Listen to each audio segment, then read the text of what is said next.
మా all India కళారంగం అధ్యక్షులైనటువంటి మా సుధీర్ గారు సార్ను స్టేజ్ వద్దకు రావాల్సిందిగా కోరుకుంటున్నాం. అందరూ కళాకారులందరూ రండి.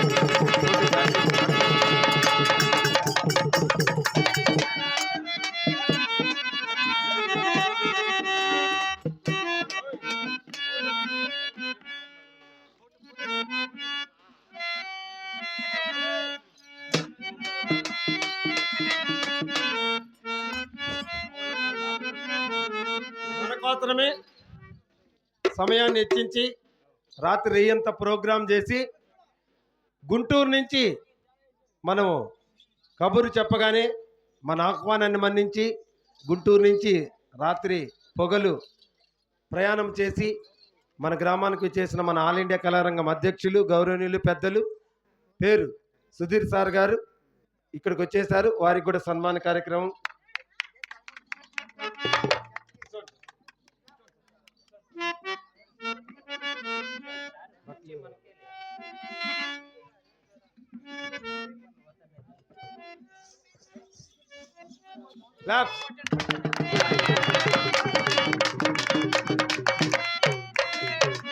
అదేనా మాకు వీళ్ళు గోవింద పెట్టినప్పటి నుంచి చివరి వరకు మన గ్రామస్తుడు, మన సాటి కళాకారుడు, మనతో జీవిస్తున్నటువంటి హార్మోనిస్టు ఏమీ ఒక్క రూపాయి ఆశించకుండా వీళ్ళు ఎన్ని దినాలు ట్రైనింగ్ చేసింటే అన్ని రోజులు ఎర్జానపల్లి నుంచి గౌనవరపల్లికి వచ్చి ఈ కళాకారులు ఇంతటి గొప్పతనాన్ని నిలిపినటువంటి గౌరవనీయులు మా శిష్యుడైనటువంటి అమర్నాథ్ రెడ్డి గారిని స్టేజ్ వద్దకు రావాల్సిందిగా కోరుకుంటాం. బట్టలేదు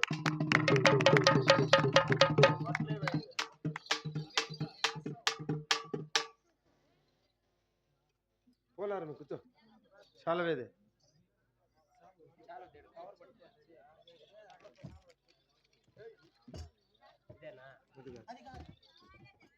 ఏంటి అది కాదు.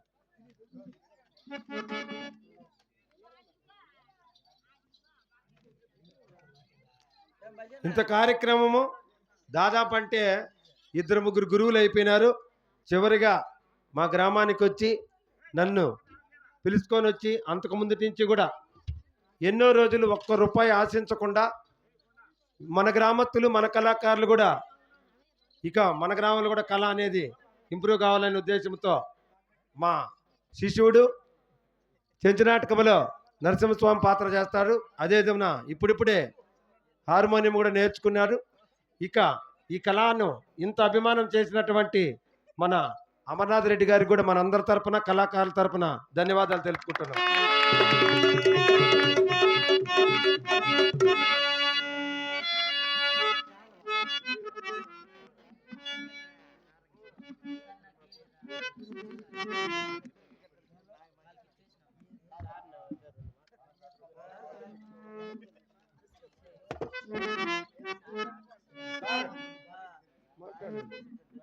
రెండు మాటలు మాట్లాడుతుండగా మరి కోరుకుంటున్నాం.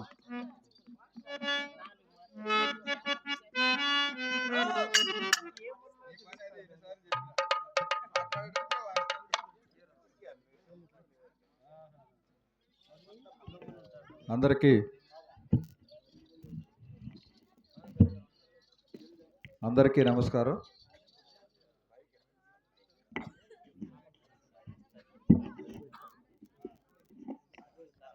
గౌనవారిపల్లి గ్రామస్తులకి, అలాగే ఇక్కడ గురువుగారు నగిరిమడుగు ప్రసాద్ గారికి, వారి శిష్య బృందానికి ప్రత్యేకంగా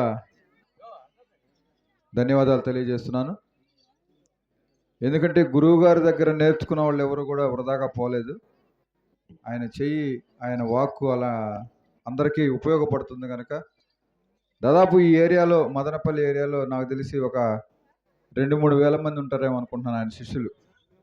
నాకు తెలిసినంత వరకు అందరూ కూడా అభివృద్ధిలోనే ఉన్నారు. ఇప్పుడు ఎవరు కూడా వెనకడుగు వేయకుండా వాళ్ళ కళలో ముందుకు సాగుతూ కళల్ని అందరికీ పంచుతూ దాని ద్వారా వాళ్ళు జీవనం సాగిస్తూ ఉన్నారు. దానికి చాలా సంతోషం. ముఖ్యంగా ఏంటంటే కళను నేర్చుకోవటం అనేది, ఆసక్తి కలిగి ఉండటం అనేది చాలా గొప్ప విషయం.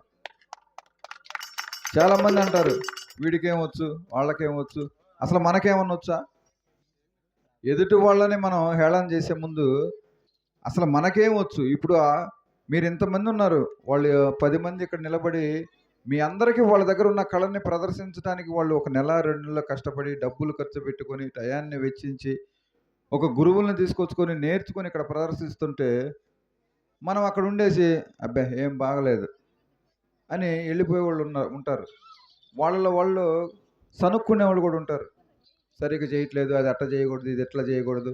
కొన్ని సంవత్సరాల తర్వాత వీళ్ళే కొన్ని నెలల తర్వాత కానీ, కొన్ని సంవత్సరాల తర్వాత కానీ మంచి పేరు తెచ్చుకొని మన గ్రామానికే పేరు తీసుకొస్తారు.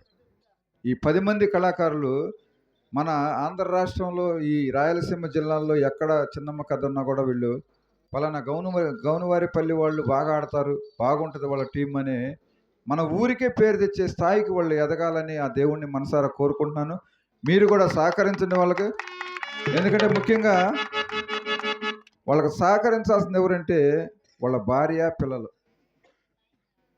రాత్రంతా మేల్కొని వాళ్ళు డ్రామా చేసి వచ్చి అనేక ఇబ్బందులు పడుతూ ప్రయాణంలో కానీ అక్కడ డ్రామా దగ్గర కానీ చేసి వచ్చినప్పుడు వాళ్ళని మళ్ళీ మీరు ఇంటి దగ్గర విసిగించకుండా మీ పని మీరు చేసుకొని వాళ్ళని కనుక ఇంకా కొంచెం ఇప్పుడు ఎట్లయితే ప్రోత్సహించారో అలాగే ఇంకా కొంచెం కనుక వాళ్ళని ప్రోత్సహించినట్లయితే వాళ్ళు వాళ్ళ కళని ఇంకా అభివృద్ధి చేసుకోవడానికి ఉపయోగపడుతుంది. తద్వారా వాళ్ళు అభివృద్ధి చెందితే మీ కుటుంబం మొత్తం అభివృద్ధి చెందుతుంది. అదొకటి మీరు ఎప్పుడైనా వాళ్ళ ఎవరైతే కళాకారులు ఉన్నారో వాళ్ళ కుటుంబాలు గమనించాలి. మొదట్లో ఏమి డబ్బులు రావు. ఇప్పుడు 2 నెలలు ఖర్చు పెట్టుకున్నారు, డబ్బులు ఏమైనా వచ్చినాయా? ఏమి రాలేదు. మీ కష్టార్జితంతో వాళ్ళకి కళను నేర్పిస్తున్నారు కనుక వాళ్ళు కళాకారులు అయిన తర్వాత మీ భార్య పిల్లలు వాళ్ళకి పూర్తిగా సహకారాన్ని అందించాలి. మీరు సహకారం అందిస్తేనే వాళ్ళు కార్యక్రమాన్ని చేయగలరు. ఎక్కడైనా వేరే ఊరు వెళ్ళైనా సరే, ఎక్కడైనా సరే. అంతేగాని మీరు వాళ్ళని పదే పదే పదే వాళ్ళని విసిగిచ్చారంటే వాళ్ళకు వచ్చిన కళ కూడా వెనక్కి వెళ్ళిపోతుంది.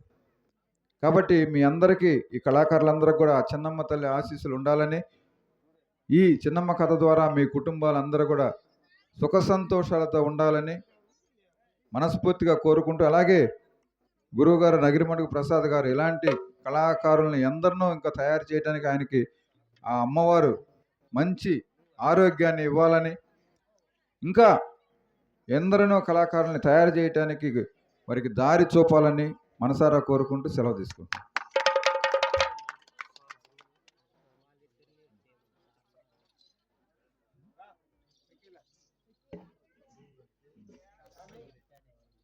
ఓకే, ఇక్కడ చిన్నమ్మ కథ నేర్చుకున్న ట్రూప్ వాళ్ళు వాళ్ళ గురువు గారికి వాళ్ళ ఫ్యామిలీ మొత్తానికి చిన్న సత్కారం చేస్తున్నారు. ఇది అయిపోయిన తర్వాత మళ్ళీ యథావిధిగా నాటకం మొదలవుతుంది.